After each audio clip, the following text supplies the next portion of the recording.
अस्सलाम वालेकुम व्यूअर्स। आज मैं आपको बताने जा रहा हूँ कि आप जो है अपनी जो पायनियर की पेमेंट है उसको फैसल बैंक के थ्रू कैसे विथड्रॉ कर सकते हैं। व्यूअर्स, जो फैसल बैंक के थ्रू अगर आप पेमेंट अपनी विथड्रॉ कराते हैं उसका आपको ये फ़ायदा है कि आप जो है आपकी अगर पेमेंट $100 से कम है तो आप फिर भी जो है उसको विथड्रॉ करा सकते हैं। नॉर्मली जो उसका जो प्रोसीजर है, बाकी जो भी प्रोसीजर्स हैं उसमें आप जो है ना $100 से कम जो है वो पेमेंट विथड्रॉ नहीं कर सकते। तो उसके लिए आपका जो है फैसल बैंक यानी फैसल की ऑनलाइन जो ऐप है इसको फैसल डिजी भी कहते हैं, मतलब डिजी फैसल बैंक भी कहते हैं। तो आपका उस पे भी अकाउंट होना ज़रूरी है और आपका पायनियर का पेओनियर जिसे कहते हैं या पायनियर भी कहते हैं, पेओनियर के ऊपर भी अकाउंट होना ज़रूरी है। जब आपका पेओनियर में भी अकाउंट है और फैसल डिजी बैंक का भी अकाउंट है, तो आप फैसल डिजी बैंक से लॉगिन होते हैं, जैसे कि अभी आप देख सकते हैं स्क्रीन पे मैं जो है अपनी फैसल डिजी बैंक के अकाउंट से लॉगिन हूँ। उसके बाद आप इस फैसल डिजी बैंक के लेफ्ट साइड पे जो देखते हैं मेन्यू में बिल्कुल बॉटम में जाएँ, तो वहाँ पे आपको पेओनियर का ऑप्शन दे रहा है। अब ये यहाँ पे कह रहा है विथड्रॉ अमाउंट। अभी मैंने जो है इनको मेरा जो अपना पेओनियर का अकाउंट है उसको मैंने इसके साथ कनेक्ट नहीं किया हुआ। अगर कनेक्टेड होता तो मैं यहाँ से अपना अकाउंट सेलेक्ट करता और मैंने जितनी भी अमाउंट यानी जितने भी मेरे डॉलर मेरे अकाउंट में पड़े थे, मैं उनको विथड्रॉ कर सकता था।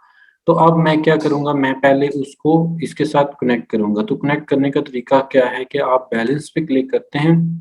जब आप बैलेंस पे क्लिक करते हैं तो वो आपको बताता है कि आपका जो अकाउंट है वो अभी लिंक नहीं है, आप उसको पहले लिंक कर दें। तो मैं लिंक पेओनियर अकाउंट पे क्लिक करता हूँ, तो वो एक नई विंडो पे जाएगा और यहाँ पे वो मुझे ऑप्शन देगा कि मैं अपने पेओनियर के अकाउंट से लॉगिन हो जाऊँ। तो मैं सिंपली यहाँ से साइन इन करता हूँ। अब ये मुझे वन टाइम पासवर्ड भेजेगा, उससे मैं इसको वन टाइम पासवर्ड इसमें लगा के इसको मैं लॉगिन करूँगा। ये मैंने अब जैसे ही इसमें कोड ऐड किया, तो मुझसे वो पूछ रहा है कि आप इससे एग्री कर रहे हैं कि आपका जो फैसल बैंक का अकाउंट है, उसको आप पेयोनियर के साथ कनेक्ट करना चाह रहे हैं। तो मैं इसको एग्री पे क्लिक करता हूँ। अब जो मेरा पेयोनियर का अकाउंट है, वो सक्सेसफुली कनेक्ट हो गया है मेरे फैसल बैंक के साथ। तो ये देखें, अब ये सक्सेसफुली लिंक्ड हो गया है। अब मैं दोबारा यहाँ पे आऊँगा पेयोनियर के ऊपर और अब मैं बैलेंस चेक करूँगा, तो आप देख सकते हैं कि जो अ, मेरे पेयोनियर के अकाउंट में $100 मैं जो है अब विथड्रॉ अमाउंट पे क्लिक करता हूँ और ये मेरा 100 यूएसडी पड़ा हुआ है।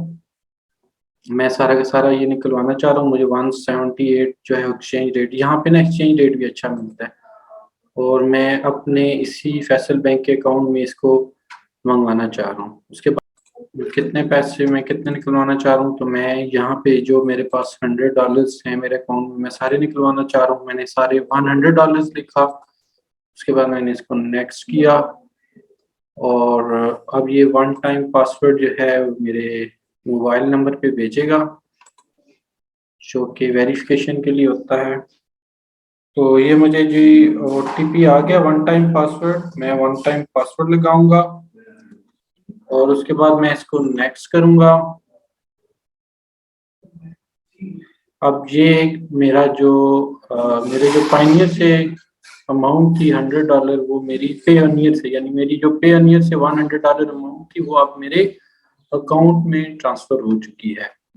तो मेरे इस अकाउंट में इस अकाउंट को यूज नहीं कर रहा, मैंने ट्रांसफर कर दी पेमेंट। अब जो है ये ये कुछ टाइम पीरियड के बाद जो है ये अमाउंट मेरे अकाउंट में ट्रांसफर हो जाएगी और ये सिंपल तरीका है, सबसे बेस्ट तरीका है। अगर जो आप जो पहला तरीका था उसमें ये होता था कि आप डायरेक्ट जो है ना अपना अकाउंट कोई भी अकाउंट पेयोनियर के साथ अटैच करते थे, तो उसमें कम से कम $100 होना जरूर, $100 से ज्यादा होने जरूरी थे। तो मैं उस तरीके से कर रहा था, तो वो ये पेमेंट मेरी विड्रॉ नहीं हो रही थी। तो फिर मुझे किसी ने ये सजेस्ट किया कि फैसल डिजी बैंक के साथ आप इसको डायरेक्ट कनेक्ट करें, तो आपके $50 भी हैं, इवन $30 भी हैं, आप वो भी विड्रॉ कर सकते हैं। तो जो मैंने एक्सपेरिमेंट आपके सामने किया वो अल्हम्दुलिल्लाह कामयाब रहा। आई होप कि आपको भी इससे काफ़ी बेनिफिट्स मिलेंगे और आप इस तरीके से अपने इंस्टेंट जो है वो पेमेंट्स निकलवा सकते हैं। Thank you so much.